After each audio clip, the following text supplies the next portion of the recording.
Murphy waiting for a cross. It's fired in, looking for the free header. It's in! Luis Sinisterra wins the game for Bournemouth. Unbelievable climax. 2-0 down, heading into added time. Bournemouth have scored 3 goals. Mass exodus around us at Goodison Park. They'd hardly had a chance. I think that one shot on target until they scored their first. And then we threw a game away. Simple as that, from not doing the hard yards and just the ugly side of the game. We switched off, and after that, you could smell it in the air. Everyone just waiting for someone else to deal with things, and we didn't deal with anything. Yeah, what late drama at Goodison Park. A bruising defeat for Everton after being 2-0 up and then to lose 3-2. You are listening to The Social here on TalkSport2 with me, Katie Shannon, and we'll be talking about Everton's 3-2 defeat to Bournemouth, which sounded pretty good on TalkSport2 on Saturday afternoon. That's what you were just listening to. But Everton being 2-0 up, that was in the 86th minute at home to Bournemouth, yet still found a way to lose the game 3-2 as their wait for a first Premier League win of the season goes on. And they are actually the first club in Premier League history to throw away a 2-goal lead after the 85th minute of the game. I mean, that has been such a hard watch for lots of the fans, and delighted now to be joined by Thomas Robertson from the Toffee Blues podcast. Thomas, that must have been a really, really tough watch, and just to throw away a 2-goal lead must be really tough to take. Yeah, it was quite unbelievable, really. I didn't exactly enjoy reliving it there in the pre-montage. Sorry about that. It was just, no problem. But I don't know. I felt as soon as the first goal went in, you kind of felt like it was coming. You thought they'd probably get the second, and then it almost seemed inevitable that they'd get the third. I mean, they almost did a couple of minutes before. It was just, quite unbelievable to watch. It seemed so comfortable for so much of the match, and then just to throw it away like that, it's so just unbelievably frustrating. 3 goals in 9 minutes. So psychologically for the Everton players, that's going to be really hard to come back from, because they did have that 2-goal advantage. Well, I mean, I'm not sure I'm particularly bothered about the psychological issues that it's going to cause them, because it was an absolute disgrace of a performance. I mean, the impact's way worse on the fans. It was the players that completely threw it away for us, and the manager as well. It's not just on the players, but as I said, I'm still almost speechless from it a few days on, that we've managed to completely throw that game away. When you come towards the end of the season, and if you're unfortunate enough to be in a relegation battle, which we have been for a few years now, you look at the fixtures you've got left, and you hope for maybe a Bournemouth at home, because you'd expect to pick up 3 points there. So I don't know where we're going to be towards the end of the season, but if we look back and we say, I don't know, we finished 2 points short, we maybe go down, we'll definitely look at this game and think, well, that was a massive opportunity, and we simply cannot lose games like that and stay in the league this year. How worried are you about Everton this season? Relatively. I mean, we had a pretty poor start to last season as well, but there were slightly better signs. We just we couldn't put the ball in the back of the net last season, and we were kind of throwing away points that we deserved, but it did feel like as soon as the ball started going in, we would start picking up points. But this year, I mean, the first 2 games were just atrocious. And then, I mean, this game, we did start showing that we could score. I mean, we should have been 3 or 4-0 up. We had a couple of fantastic chances in the game, but we didn't put the game to bed. And then, even so, 2-0 up with so little time to go, you're a Premier League footballer, you should be able to close out that game. So, I mean, of course I'm worried. We're worried every year. We've barely been able to invest in the team for a few years now. We have an owner who's effectively absent. We have a takeover situation that's so up in the air. It's very hard to be optimistic at the moment. Final season at Goodison, it could all fall apart. But I mean, we've been here for a couple of seasons now, so I think predictions are pretty difficult. I mean, every year it's probably looked like we were going to go down, and we managed to just about pull it back. So how do Everton fix this then? You say take their chances. We saw the likes of Michael Keane and Dominic Calvert-Lewin. Good to see that he's staying as well. So is it just a case of taking chances, but also being more defensively solid at the back, that will just get you those points, especially so late in the game? Yeah, I mean, improvements everywhere. I mean, that's easy to say, but you've got to be able to put the game to bed. You've got to be able to score the chances that come to you. And as I said, we could have been 3 or 4-0 up, but that does feel kind of irrelevant at this point. You cannot lose a game from that position so late in the game.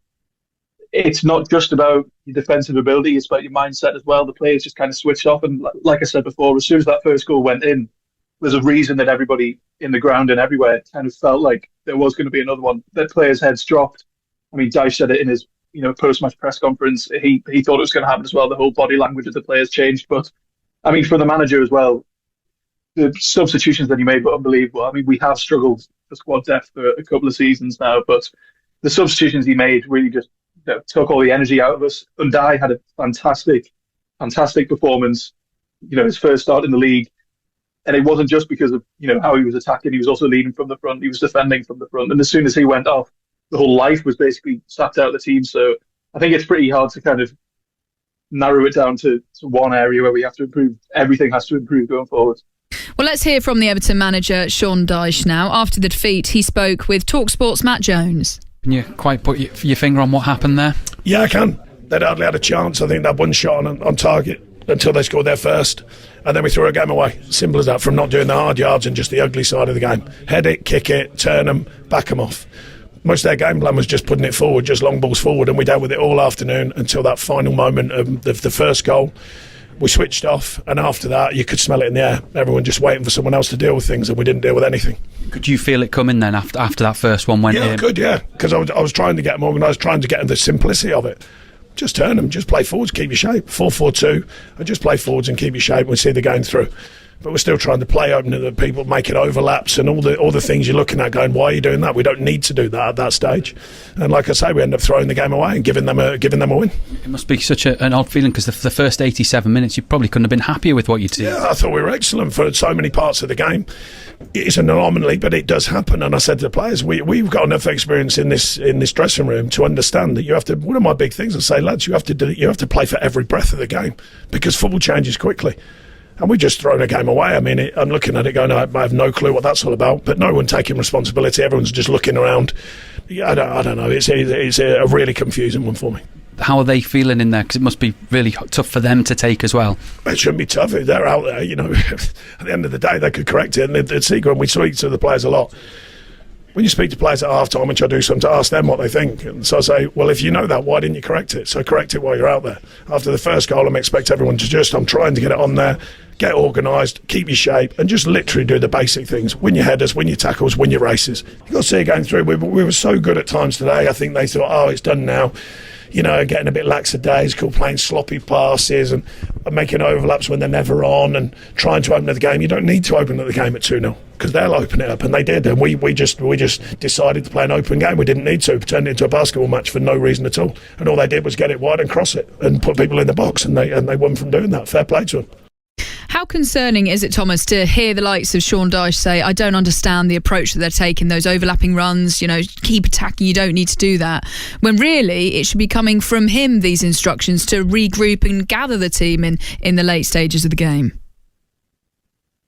Well, I do understand part of what he was saying. It was a bit baffling to see the fullbacks bombing on so late in the game. And last season, we actually saw a side to us that we hadn't really seen before. We were good at managing the game. We were kind of good at closing out a point or 3 points at times. So obviously all that's absolutely gone out the window now. It is quite frustrating to hear Dyche say that. I mean, there was so many issues across the team. Tim Irabunam's had a fantastic start to his Everton career and an unexpected one as well. I don't think anyone really expected him to sign and then slot straight into the midfield. But, I mean, he was blowing from about 70 minutes onwards, as I said about Dyche. A lot of this comes down to the manager as well, not making the changes when they were needed. I mean, for some reason, he's criticising the players there for kind of still going to score late on the game, but he's thrown on Beto for Calvert-Lewin in the 88th minute, 87th minute, I can't quite remember what it was. So instead of him making a move to shore up the game, he's now criticising the players. Look, it's baffling from all of them. I don't think anyone's, free from criticism after that. It was interesting hearing Sean Dyche say afterwards that he could smell it in the air that Bournemouth would make a comeback. I mean, do the fans have a role to play here? Was there a sense of anxiety within the ground or with other fans where you've been speaking to? Do fans play a role here? Do they need to, maybe support? And I don't know whether they got anxious too, and then it just adds to the whole tense atmosphere within Goodison. No, it's got absolutely nothing to do with the fans. That was all on the players and the manager. It's not the fans' job to win the team games of football. At the end of the day, the fans have been excellent for years now. We've been in a terrible position time and time again. if the atmosphere changes slightly, that's only because of the culture of the club. That's only because this is what we've come to expect. I mean, this isn't the first time, we've thrown a game away. I mean, the West Ham game quite a few years ago now, I think we were 2-0 up in, the 81st minute. The Newcastle game that everyone remembers under Ancelotti when we were 2-0 up in, the 90th minute and drew 2-2. It's not the fans' fault if they're feeling worried towards the end of the game. And if the manager's kind of exuding that as well, you cannot put that on the fans whatsoever. So no, it's not got anything to do with any of the Everton fans. How damaging do you think this defeat will be for Everton this season? How does the likes of Sean Dyche just start to pick up his squad? He's obviously got the international break now, so they can mull it over for a couple of weeks before they then face Aston Villa into Saturday's time. So you feel as though they're going to want to come out all firing to show the fans and everyone that, they're going to stay in this league as much as possible. I mean, it's hard to make predictions for the rest of the season when you're only 3 games in, but not picking up the 3 points there is just damaging in itself. Regardless of the rest of the season, it should have been a win. It almost was a win to throw it away like that. As I said before, leaves me absolutely speechless. It is definitely damaging. These are games that you have to win when you're in a position like us.